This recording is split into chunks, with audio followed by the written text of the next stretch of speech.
দৈনন্দিন জীবনে নানা ঘটনা প্রবাহে আমরা অনেক মানুষকে অমানুষ বলে গালি দিয়ে থাকি। কোনো একজন এসে অপর একজন লোককে বিনা কারণে আঘাত করতে শুরু করলো, অথবা একটি সন্তান তার মা বাবার উপর জুলুম অন্যায় অত্যাচার করছে, অথবা কোনো ভাই তার অপর ভাইয়ের হক মেরে খাচ্ছে, তখন আমরা বলি সে একটা অমানুষ। একটা গরু যদি তার মা বাবাকে আঘাত করে, অথবা একটা গরু যদি অপর একটা গরুকে হত্যা করে, তাহলে আমরা বলি না যে সে একটা অগরু। একটা জানোয়ার একই কাজ করলে আমরা বলি না যে সে একটা অজানোয়ার। যে কোনো প্রাণী জন্মের পর দুইটা পরিচয় লাভ করে থাকে, একটা হচ্ছে তার বায়োলজিক্যাল জন্ম পরিচয়, আরেকটা হচ্ছে তার আদর্শিক পরিচয়। গরুর পেটে জন্ম নেওয়া মাত্রই একটা গরু, সে জন্ম পরিচয় একটা গরু হয়, এবং আদর্শিক পরিচয়ও সে একটা গরু। কিন্তু একটা মানুষ জন্ম পরিচয়ে মানুষ হওয়ার সাথে সাথেই আদর্শিকভাবে মানুষ হয়ে যায় না, তাকে আদর্শিকভাবে মানুষ হতে হয়, তাকে আদর্শিকভাবে মানুষ বানাতে হয়। তবে কিছু মানব সন্তান আছে যাদেরকে শত চেষ্টা করেও মানুষ বানানো সম্ভব না। এই অমানুষদের আলামত হচ্ছে দ্বিচারিতা, এবং এদের পরিচয় হচ্ছে এরা জারজ। বিসমিল্লাহির রহমানির রহিম। আসসালামু আলাইকুম। একজন বুজুর্গ ব্যক্তি তার সাথীদের নিয়ে মাঠের এক কোণে বসে একটা বিষয় নিয়ে আলোচনা করছেন। এমন সময় বাচ্চাদের একটা বল তাদের কাছে চলে আসে। একটা বাচ্চা দৌড়ে বলটা নিতে আসে, সে তাদের মজলিসের মাঝখান দিয়ে দৌড়ে চলে যায়। বুজুর্গ ব্যক্তি মন্তব্য করেন, এটা একটা জারজ বাচ্চা। তার একজন শাগির্দ ব্যাপারটা দেখে অবাক হয়। সে জানে তার উস্তাদ কেউ যদি তাকে শারীরিকভাবে আঘাত করে, সে তার প্রতিক্রিয়া জানায় মুচকি হেসে। সে কেন এমন কঠোর মন্তব্য করলো? পরবর্তীতে সে খোঁজ নিয়ে জানতে পারে ছেলেটা সত্যিই জারজ। সে যখন পরবর্তীতে তার উস্তাদকে জানান, বুজুর্গ ব্যক্তি বলেন, জারজদের আলামত হচ্ছে এরা মানুষের বিরক্তির কারণ হয়। মুসলিম বঙ্গে আমার পূর্বপুরুষ মুসলিম শাসকগণ এবং তাদের শাসন আমলের সাথে কিছু তুলনামূলক আলোচনা করব পশ্চিমবঙ্গপন্থী এলিট কালচারাল জমিদারদের ইতিহাস ও বিদেশি প্রভুর দাসত্বের আদর্শ নিয়ে। মুসলিমবঙ্গকে প্রথমবারের মতো একটা রাজনৈতিক আত্মপরিচয় এনে দিয়েছেন শামসুদ্দিন ইলিয়াস শাহ। এই আদর্শিক জারজদের একটা বৈশিষ্ট্য হচ্ছে এরা প্রকৃত পিতাকে ছেড়ে ভিন্ন কোনো পিতাকে বাপ ডাকে। মুঘল সম্রাট আওরঙ্গজেব আলমগীর রাহিমাহুল্লাহর শাসনামলে ভারতবর্ষের জিডিপি ছিল তামাম দুনিয়ার 30%, এবং এর 1/3 আসতো আমাদের মুসলিমবঙ্গ তথা বর্তমান বাংলাদেশ থেকে, আমাদের বাংলাদেশ থেকে। ইউরোপীয় শিল্প বিপ্লবের সূচনা এবং পৃষ্ঠপোষকতা হয়েছে আমার মুসলিমবঙ্গ থেকে লুট করে পাচার করে নিয়ে যাওয়া অর্থের মাধ্যমে।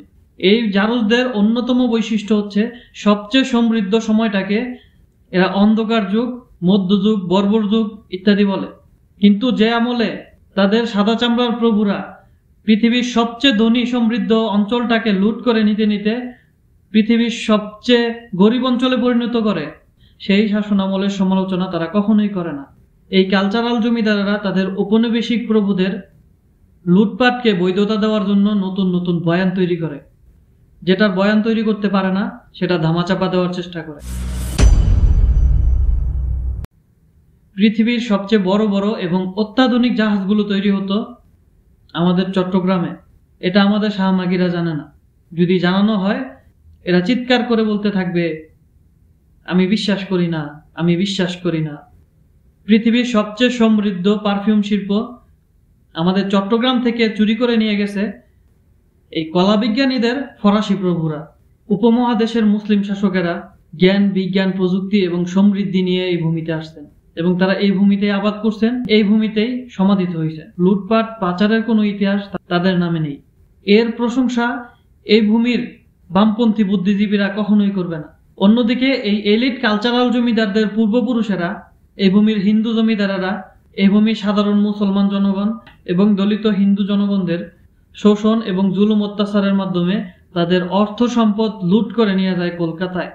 তারা জমিদারি করত এখানে, অর্থ প্রেরণ করত কলকাতায়, আর তাদের প্রভুরা সম্পূর্ণ উপমহাদেশের অর্থ পাচার করত ব্রিটেনে। ঢাকার নবাবেরা শত শত একর জমি দান করছেন এই ভূমির শিক্ষা, বিজ্ঞান, প্রযুক্তি বিকাশের উদ্দেশ্যে, আর কলকাতার জমিদারেরা এই ভূমিতে যেন শিক্ষার বিকাশ না ঘটে, এই ভূমিতে যেন বিশ্ববিদ্যালয় প্রতিষ্ঠিত না হয়, তার জন্য কলকাতায় অনশন ধর্মঘট করত।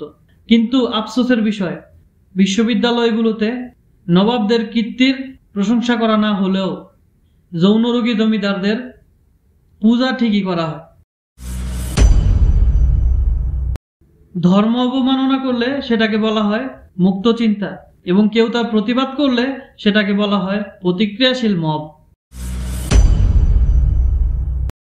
উপমহাদেশের মুসলিমরা স্বাধীনতার জন্য লড়াই করে গেছে শতকের পর শতক। অন্যদিকে লর্ড মেকলের আদর্শিক সন্তানেরা লুটেরাদের ভাগ্যবিধাতা বলে আখ্যায়িত করত। মাগিবাজি করতে করতে যৌন রোগে আক্রান্ত হয়ে মারা যাওয়া ব্যক্তির গান কেউ অসুন্দর গলায় গাইলে তাকে থানায় নিয়ে মুচলেকা দিতে বাধ্য করা হয়। অন্যদিকে ইসলাম এবং রাসূলুল্লাহ সাল্লাল্লাহু আলাইহি ওয়াসাল্লামের অবমাননাকারীকে দ্বিতীয় মুক্তিযুদ্ধের প্রথম শহীদ বলে রাষ্ট্র ঘোষণা করে।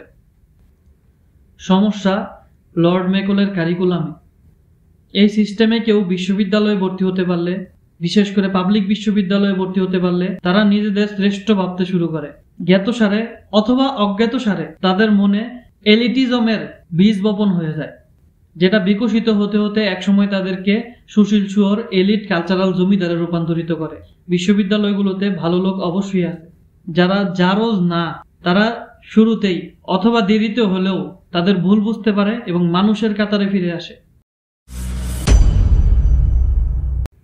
কুরবানির ঈদ আসলে এদের পশুপ্রেম জাগ্রত হয়। 2 মাস আগে থেকে এরা নিরামিষ ভোজি, শাকাহারী ইত্যাদি প্রপাগান্ডা চালাতে শুরু করে। একটা বস্তুকে খাদ্য হতে হলে অবশ্যই উদ্ভিদ অথবা প্রাণী থেকে আসতে হবে। ইট বালু কোনো খাদ্য তালিকায় পড়ে না।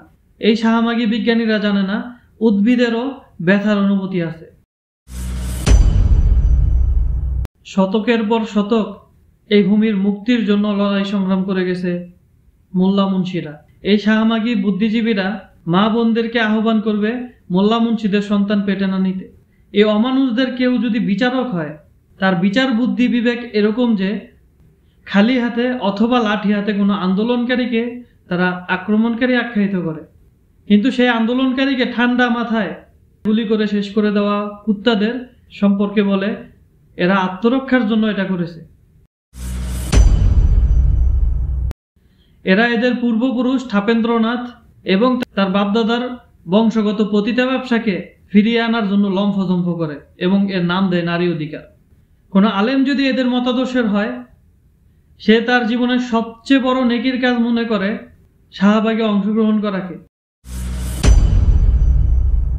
এরা চেতনায় ইসলাম বিদ্বেষ লালন করে এবং নিজেদেরকে দাবি করে নাস্তিক হিসেবে। এই বুদ্ধিভিত্তিক গরিবেরা জানে না নাস্তিকতার মানে কোনো ধর্মের বিদ্বেষ করা নয়। নাস্তিকতার মানে সে নিজে ব্যক্তিগতভাবে কোনো ধর্ম পালন না করা। এই অমানুষদের মতাদর্শ অনুযায়ী ট্রান্সজেন্ডাররাও মানুষ, তাদের অধিকার আদায়ের জন্য এরা আন্দোলন করে, প্রপাগান্ডা চালায়। অন্যদিকে কোনো মুসলিমের উপর জুলুম, অন্যায়, অত্যাচার চললে এরা সেটাকে উদযাপন করে। এরা অপ্রাপ্তবয়স্ক শিশু কিশোরদের মধ্যে যৌন শিক্ষার নামে বিকৃত মানসিকতা এবং দৃষ্টিভঙ্গি তৈরির চেষ্টা করে।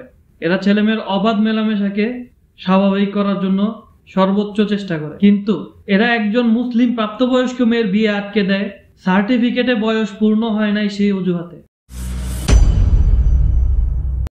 এরা গ্রাম বাংলার ঐতিহ্যবাহী ওয়াজ মাহফিলকে শব্দ দূষণ হিসাবে প্রচারণা করে, যা রাতের প্রথম প্রহরেই শেষ হয়ে যায়। অন্যদিকে গান বাজনা, নাটক এবং যাত্রাপালার ফাত্রামিকে এরা সংস্কৃতি বলে আখ্যায়িত করে। তখন শব্দ দূষণ হয় না, যদিও তা রাতে শেষ প্রহরেও শেষ হয় না।